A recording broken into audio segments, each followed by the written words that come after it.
हो जाती है हस्बैंड ऑफ वाइफ में। देखिए, मैंने आकर्षण के ऊपर रूल नंबर 5 बनाया था और उसमें मैंने कुछ डिस्कशन किया था। उसी पॉइंट को मैं आज डीपली में डिस्कस करूंगा। और मतभेद क्यों होता है, सबसे पहले समझना है क्यों होता है।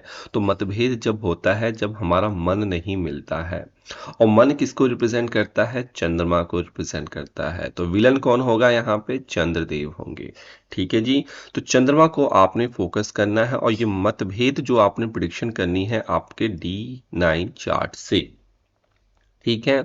तो आपने देख लेना है, लड़के का चार्ट एक तरफ रख लेना है और लड़की का चार्ट एक तरफ आपको रख लेना है। देखिए, ये बात जो है आपको ऑनलाइन कहीं नहीं मिलेगी। सिर्फ एक परफेक्ट एस्ट्रोलॉजर ही आपको बताएगा, या जिसको सही तरीके से गुण मिलान करने आता है वही अपनी रिपोर्ट में आपको बताएगा। इसीलिए मैं कहता हूँ लाख रुपए खर्च कर लेते हैं, कुछ अमाउंट खर्च करके अपनी कुंडली का विश्लेषण जरूर करवा लिया कीजिए।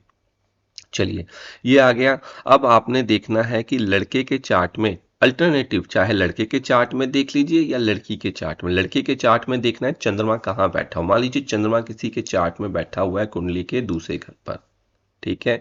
और इसकी राशि जो है, मान लीजिए ये लड़के का जो आपका D9 चार्ट है, लग्न जो है वो 6 नंबर का है।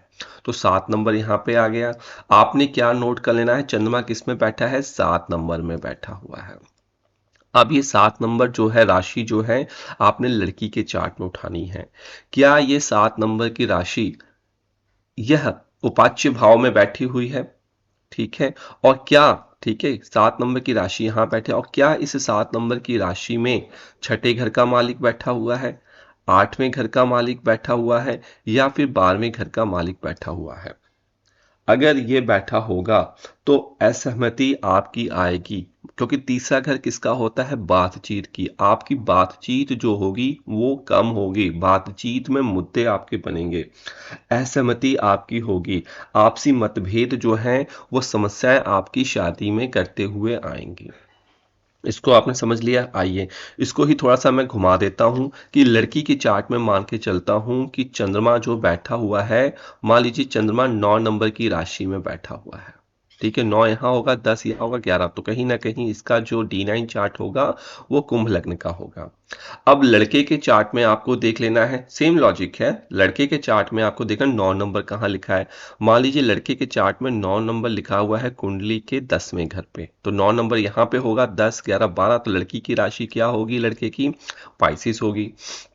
तो आपको देखना है क्या इस 9 नंबर में राहु या केतु बैठे हुए हैं, परछाई पड़ी है, या शनि महाराज बैठे हुए हैं। सेम चीज देखना है दोनों चार्ट में इसी प्रकार से, या फिर छठे घर के मालिक बैठे हों, 8वें घर के मालिक बैठे हों, 12वें घर के मालिक, तीनों घर के मालिक इसमें बैठ जाए, तो भाई जो मुठभेद बनेगी, बातचीत, वो टॉपिक होगा कैरियर से संबंधित। ठीक है। मतलब या तो लड़के की सैलरी कम होगी, या फिर लड़की जॉब करना चाहेगी, लड़का जॉब करने नहीं देगा। ठीक है। तो ये भी एक मतभेद का आर्गुमेंट बनेगा और धीरे धीरे शादी में तनाव जो है वो देखने को मिलता है।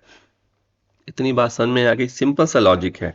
अब मैं एक प्रैक्टिकल एग्जांपल लेके चलता हूँ, एक प्रैक्टिकल एग्जांपल लेके चलता हूँ यहाँ पे। ठीक है, ये दो एग्जांपल, दोनों तरीके से मैंने एग्जांपल लड़के और लड़की का, लड़की और लड़के का शादी के बाद मतभेद का मैंने आपको यहाँ पे बता दिया है।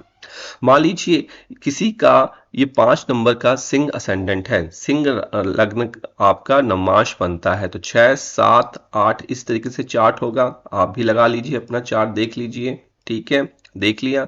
अब देख लीजिए इनके चार्ट में जो चंद्रदेव बैठे हुए हैं वो भाग्य भाव में बैठे हुए हैं।